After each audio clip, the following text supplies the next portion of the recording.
A4 ಆರೋಪಿ auto ಚಾಲಕ ರಾಘವೇಂದ್ರ. ಚಿತ್ರದುರ್ಗದ ಕೋಲಿಬುರ್ಜಿನ ಅಟ್ಟಿ ನಿವಾಸಿ ರಘು ಆಲಿಯಾಸ್ ರಾಘವೇಂದ್ರ ವೃತ್ತಿಯಲ್ಲಿ ಚಾಲಕನಾಗಿದ್ದ.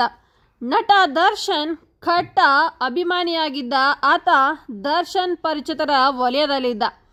ಚಿತ್ರದುರ್ಗ ಜಿಲ್ಲಾ ದರ್ಶನ್ ಅಭಿಮಾನಿಗಳ ಸಂಘದ ಅಧ್ಯಕ್ಷನೂ ಸಹ ಆಗಿದ್ದ ರಾಘವೇಂದ್ರ. ದರ್ಶನ್ ಸಿನಿಮಾಗಳು ಬಿಡುಗಡೆಯಾದಾಗ ಕಟೌಟ್ ಕಟ್ಟಿಸೋದು, ಹಾಲೆರಿಯೋದು ಮುಂತಾದ ಕೆಲಸಗಳನ್ನು ಮಾಡ್ತಾ ಇದ್ದ ಆಟೋ ಚಾಲಕ ರಾಘವೇಂದ್ರ.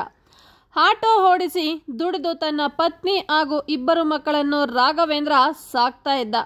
ದರ್ಶನ್ ಹುಚ್ಚು ಹಚ್ಚಿಕೊಂಡಿರುವವರು ಈತನ ಬಳಿ ಬಂದು ನಟನ ಪರಿಚಯ ಮಾಡಿಸಿಕೊಡು ಅಂತ ಕೇಳಿದಾಗ ದುಂಬಾಲು ಬಿದ್ದರೆ ಅವರಿಂದ ಒಂದಿಷ್ಟು ಖರ್ಚಿಗೆ ದುಡ್ಡು ತೆಗೆದುಕೊಳ್ತಾ ಇದ್ದ. ಹಾಗಂತ ಮೋಸ ಮಾಡ್ತಾ ಇರಲಿಲ್ಲ.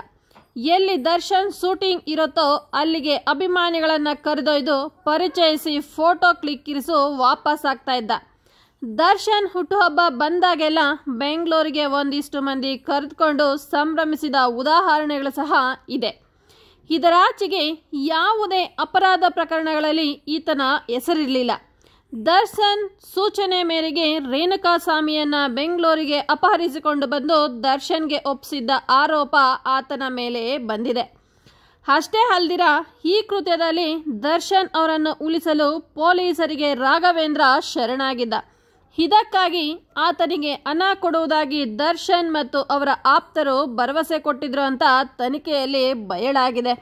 ಎಸ್ ವೀಕ್ಷಕರೇ, ಗಂಡ ಹೆಂಡ್ತಿನ ಸಾಕ್ಕೊಂಡು ಮಕ್ಕಳನ್ನ ಹೆಂಡ್ತಿನ ನೋಡಿಕೊಂಡು ಆಟ ಓಡಿಸ್ಕೊಳ್ತಿದ್ದ ಈ ರಾಘವೇಂದ್ರನಿಗೆ ರೇಣುಕಾಸ್ವಾಮಿ ಕೊಲೆಯಾಗಿ ಇವತ್ತು ಜೈಲುಟನೆ ಗತಿಯಾಗಿದೆ. ವಿಡಿಯೋ ಇಷ್ಟ ಆಗಿದ್ದಲ್ಲಿ ಲೈಕ್ ಮಾಡಿ, ಶೇರ್ ಮಾಡಿ, ಕಮೆಂಟ್ ಮಾಡಿ. ಇನ್ನು ಯಾರೆಲ್ಲ ನನ್ನ ಚಾನಲನ್ನು ಸಬ್ಸ್ಕ್ರೈಬ್ ಮಾಡ್ದಿರ ನೋಡ್ತಿದ್ದೀರೋ ದಯವಿಟ್ಟು ಈ ಕೂಡಲೇ ಸಬ್ಸ್ಕ್ರೈಬ್ ಮಾಡಿ. Thank you for watching this video.